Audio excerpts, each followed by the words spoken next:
जिहाद की शिकार एक मासूम जिसने दीपक त्यागी को बदल दिया। यति नरसिंहानंद सरस्वती में मैं यति नरसिंहानंद सरस्वती डासना देवी मंदिर का महंत हूं। आज आप लोगों को वो कहानी सुनाना चाहता हूं जिसने मुझे हिंदू बनाया। मेरे जैसे लोगों की कहानियां कभी पूरी नहीं होती क्योंकि जीवन हम जैसों के लिए बहुत क्रूर होता है।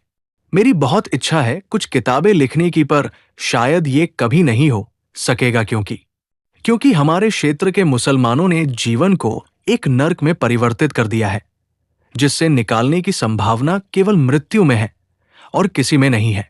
मैं धन्यवाद देता हूं सोशल मीडिया को जिसने अपनी बात रखने के लिए मुझ जैसों को एक मंच दिया है और मैं अपने दर्द को आप लोगों तक पहुंचा पाता हूं। आज मैं आपको अपने जीवन की वो घटना बताना चाहता हूं जिसने मेरे जीवन को बदल दिया था। ये एक लड़की की दर्दनाक और सच्ची कहानी है जिसने बाद में शायद आत्महत्या कर ली थी। इस घटना ने मेरे जीवन पर इतना गहरा प्रभाव डाला कि मेरा सब कुछ बदल दिया, बल्कि मैं सच कहूं तो मुझे ही बदल दिया।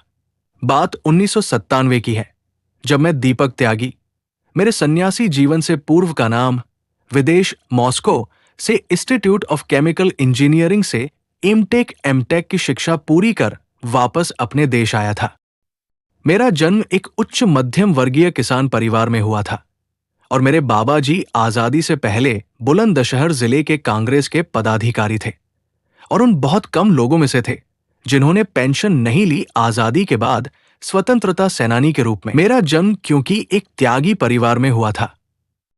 एक दिन अचानक मैं बीजेपी के संस्थापक सदस्यों में से एक, दिल्ली बीजेपी के भीष्म पितामह पूर्व सांसद श्री बैकुंठ लाल शर्मा प्रेम जी से मिला, जिन्होंने तभी संसद की सदस्यता से इस्तीफा देकर हिंदुत्व जागरण का काम शुरू किया था। उन्होंने मुझे जिहाद के अत्याचार की ऐसी ऐसी कहानियां बताई। मेरा अपना कार्यालय गाजियाबाद के शंभू दयाल डिग्री कॉलेज के सामने था। उसी कॉलेज में पढ़ने वाली एक लड़की मेरे पास आई और उसने मुझसे कहा कि उसे मुझसे कुछ काम है। जब मैंने उससे काम पूछा तो वो बोली कि वो मुझे अकेले में बताएगी।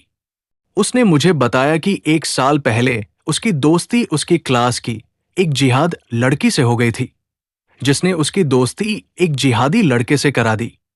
उन दोनों ने मिलकर उसके कुछ फोटो ले लिए थे और पूरे कॉलेज के जितने भी लड़के थे उन सब के साथ उसको संबंध बनाने पड़े।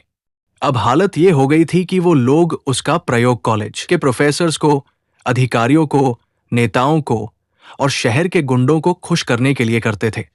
और इस तरह की वो अकेली लड़की नहीं थी, बल्कि उसके जैसी 50 लड़कियां उन लोगों के चंगुल में फंसी हुई थी। और सबका शिकार हिंदू लड़कियां ही थी। मुझे बहुत आश्चर्य हुआ इन बातों को सुनकर। मैंने उससे पूछा कि तुम ये बात मुझे क्यों बता रही हो? तो उसने मुझसे जो कहा वो मैं कभी भूल नहीं सकता। मुझे उस बच्ची की वेदना का उतना ही एहसास हुआ। मैंने लड़ने का फैसला किया और खुद लड़ने का फैसला किया। तभी मुझे पता चला कि वो बच्ची मर गई। मैंने उसको ठीक उसी तरह से श्रद्धांजलि दी जैसे एक बाप और एक भाई को देनी चाहिए। मैंने वो ही किया जो एक बाप और एक भाई को करना चाहिए। आज जो कुछ भी हूं अपनी उसी बेटी के कारण हूं। उस बच्ची ने मुझे वो बताया जिसे हिंदू भूल चुका है। वो ये ही कि बेटी किसी आदमी की नहीं पूरी कौम की होती है और जब कौम कमजोर होती है तो उसका दंड बेटी को भुगतना पड़ता है। ऐसी ही वास्तविक व अद्भुत घटना को पढ़ने के लिए द माइस्टरी हब चैनल को सब्सक्राइब करें।